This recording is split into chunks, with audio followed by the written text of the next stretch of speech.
One of the ways I've been able to supercharge my aerobic base is by adding in hiking, walking, and cycling into my routine. But I don't just mean a little bit. I mean, I'm adding it on top of my running. It's allowed me to do so much more. Where am I? Tim Jones. It's been unflippin' believable. And I can't wait to share some more. The amount that you have to run to see supersized improvements using the Maffetone method, honestly, it can seem to be a lot. But if you break it up and you just can commit for 1 week, I guarantee you things can change. And what I mean by that is, if you set aside a couple of hours in the morning, each and every morning, if you can wake up and give yourself at least 2 hours, if you could walk for 1 hour and then run for an hour, I can tell you, you're gonna see good amount of results in that period of time. If you do that for 6 days in the week and then rest 1 day, you're gonna find the next week, if you just run for 1 week after that, and then repeat again with a 2 hour each day for 6 days the following week and just kind of rotate it around.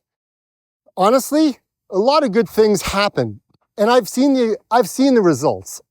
I've been there. When I wanted to kind of kickstart my Maffetone training, if I wanted to see really, really huge results very, very quickly, that is one of the ways that I was able to go boom. And it was like, my system's like in shock, right? But it worked for me. And these are the results, right? Like, it is what it is. Your body hits this fat adapted stage and you kind of go, oh my gosh, I think I've just found the holy grail to aerobic base building. It's flippin' so cool. When I first started off using the Maffetone method and I was trying to figure out a way how I could run faster, like in a shorter period of time, like I didn't have to put in my reps with regards to all these long runs and everything else. I was just trying to figure stuff out at the beginning. I thought, okay, there's a couple of ways that I could do this, and I'm not too sure if it's gonna work, but we'll start with 1 day of fasting. So I fasted for a day, and then I went for a 2 hour run. And then I fasted for another day, and then I went for another 2 hour run. Then I fasted for another run. And then I fasted another day, and I also did another 2 hour run. And as the week progressed, yeah, my time started to go down because now I was burning fat as a fuel source. But as time went on, I actually started to see improvements start to swing the other way. Yes, my heart rate was higher. That was also something that I experienced when I was fasting while I was running at the same time. Now look, I am just speaking from my experience. I am not saying that this is something that you should do. I am just sharing, for me, I wanted to get the most out of this. So I thought, if I'm gonna do this, let's change the script. Let's see what could happen if I turn around and make running kind of converge and say, okay, no more food. Let's do this water fast thing and let's see what happens. And as I did, and as I saw the times go up, and then I started to see the times come back down during this 2 hour same run every single day, it was very eye-opening once I kind of got into the middle of it, because I did start to burn fat because that's all I had on me. And it was fascinating to see the improvements that I started to get. So that was the second thing that really started to make things interesting and to supersize my whole training aspect using the Maffetone method, to get more out of it, to be able to try to like put it on speed play, so to speak, you know what I mean? I was also experimenting with meditation. Now, I have a very stressful job. I have a lot going on, and I thought that if I could cool my brain, if I could recenter it, slow my breath down, and learn the art of meditation, it would be something that could help me. It was something that I was actually experimenting with before I got into running. But when I started to use the Maffetone method, I thought if I could reduce my stress level, maybe that would be able to help with my heart rate and my running. And so over the course of a couple of months, I slowly started to feel at peace and calm. And I thought, wow, this is like really starting to change. So when I attached all of these three things together, I realized that I was onto something. I realized that I could run faster for longer, but without putting in all that hard effort. I wasn't kind of hacking my way into running faster. I was becoming a faster runner, becoming more mindful, becoming more present, and realizing that if I could do these three things for long enough, that I would be able to see results, which really started to come along the more that I did it. I'm just at Cherry Beach in Toronto, and I thought that if I'd come, I have appointments in Toronto today, and I thought if I came down here, I could find a nice, relaxing place, film a video for you guys, and just be at peace. And yeah, I kind of found it at Cherry Beach. It's a beautiful, beautiful area. The just north of Cherry Beach is all being redeveloped. There's a lot going on. I took my drone with me today to get some shots for you guys just kind of around the area. And yeah, so now it's just off to appointments, off to work, and it started to warm up so I can ditch the jacket. When we get up in the morning, we all have our routines. We all have certain things that we enjoy, whether it's a big glass of water, whether it's a cup of coffee, tea, a glass of oat milk, or I don't know, whatever you drink, right? Here's the thing.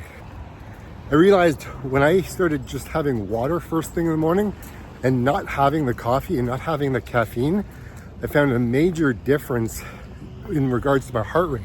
My heart rate was much lower than it was if I actually consumed caffeine. That to me was a big thing because, you know, I'm using heart rate training as your preferred method of running, training, and whatnot. That is a big deal. There's certain things that you can control. And ditching the caffeine first thing in the morning has been it's been a lifesaver when it comes to my running and my training. That's been a big thing for me.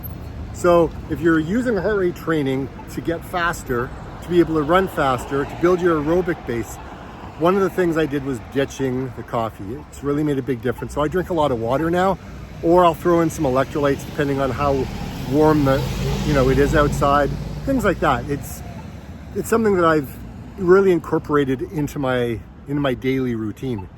Now my daily routine is a little bit messed up right at the moment because I'm in Toronto going to Sunnybrook Hospital.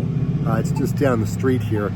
And life throws certain things into perspective. And when you have loved ones who are struggling or who have life-altering conditions, without going into people's personal information, specifically when it's not me, it's not my story to tell, other than I'm okay, my wife is okay. But again, we've got some elderly loved ones who, we're trying to things are happening, and it's required us to be down in the city for an extended period of time. So I don't know what that means, at the end of the day, other than I'm here now and I got like a little bit of a care package that I need to deliver to my wife, but we're here. So, I'm just throwing this into this little vlog that I've done, but why I run, it's because of a lot of the reasons that I'm experiencing right now with family, right? People get older, people get sick. You just don't want to end up in somewhere like this. So I'm really paying attention and I'm really focusing on all the things that's important to me because I don't wish this to happen to anybody. Just, again, you gotta live your life and you gotta live it the best you can. Turn right on Life-Saving Drive, then in 150 meters, arrive at your destination. When I started using the Maffetone method, I did not have the answers to what I needed. I didn't know what I was doing. I was struggling, trying to figure stuff out on my own, and I did. But I wish I had the education. I wish I had more knowledge when I first started off. So be inquisitive, ask your questions. It's important. I got one last one for you. If you want to see better improvements with your Maffetone training, what I would suggest is getting more sleep. We all need more sleep than we think we need. And I'll tell you, when I started running those 2-hour runs, I was fasting, I was walking before I started to run later on in the day, I cut out coffee, and I got the right amount of sleep, things changed dramatically. There are times where you have to put your fitness on the back burner. Family comes first, in my opinion. And with all the health concerns that are happening in our family right now, there's a lot of driving involved. Right? I don't live in Toronto. So we are back and forth, and we're doing shifts. You know, some of us take the midnight shift, some of us take the day shift. So, you know, sometimes you put all of this aside and you focus on family. You focus on what you have to do for others. Yes, running is fantastic for your mental health. Yes, running is great enjoyment. And I would love to run right now, but it's not in the cards. I need to be present. You know, getting 2 hours sleep each night is not conducive to trying to run. The amount of coffee that's being consumed over the last couple of days is not exactly what needs to, I don't know, there's just a lot. It's just a lot going on. So why do I say all this? You just have to have grace. You just have to relax. Have faith in the healthcare system. Be educated. Know what your options are. And act on what feels right with the information that you've been given. Be a critical thinker. Because that's what we're doing right now. Yeah, there's a lot of long road to recovery kind of stuff. But we'll get there. We'll get there. It's just going to take time. That's all.